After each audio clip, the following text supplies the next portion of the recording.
केंद्र सरकारଙ୍କ ଅବିଚାର ବିରୋଧରେ EPF pensioners ଆସୋସିଏସନର ରାଜ୍ୟ କମିଟି ବୈଠକ। Balasore all Odisha EPF pensioners association ରାଜ୍ୟ କାର୍ଯ୍ୟକାରିଣୀ କମିଟିର ପରିବର୍ଦ୍ଧିତ ବୈଠକ ଶୁକ୍ରବାର ଦିନ ପୂର୍ବାହ୍ନରେ ପ୍ରଥମ ଥର ପାଇଁ ବାଲେଶ୍ୱର ସହର ମା ଇଣ୍ଟରନ୍ୟାସନାଲ ହୋଟେଲ ସମ୍ମିଳନୀ ଗୃହରେ ଅନୁଷ୍ଠିତ ହୋଇଯାଇଛି।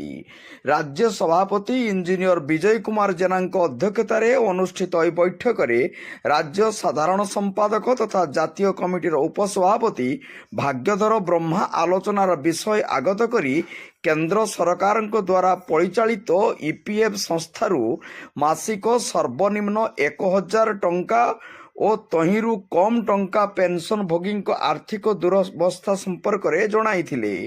ଚାକିରି କାଳରେ ଅଧିକ ବେତନ ପାଇଥିବା କର୍ମଚାରୀମାନଙ୍କୁ ଅଧିକ ପେନସନ ପ୍ରଦାନ ପାଇଁ ମାନ୍ୟବର ସର୍ବୋଚ୍ଚ ଅଦାଲତ ଦେଇଥିବା ଆଦେଶକୁ ଏବଂ ସର୍ବନିମ୍ନ ପେନସନ ବୃଦ୍ଧି ସହ ମହଙ୍ଗା ଭତ୍ତା ପ୍ରଦାନ ପାଇଁ ସଂସଦର ସବକମିଟିର ରିପୋର୍ଟକୁ କେନ୍ଦ୍ର ସରକାର ଗ୍ରହଣ କରୁନଥିବାରୁ ଦେଶବ୍ୟାପୀ ଏହି ବର୍ଗର ପେନସନ ଭୋଗୀମାନେ ଆର୍ଥିକ ଦୁର୍ଗତିରେ କାଳତିପାତ କରୁଥିବା ସେ ପ୍ରକାଶ କରିଥିଲେ।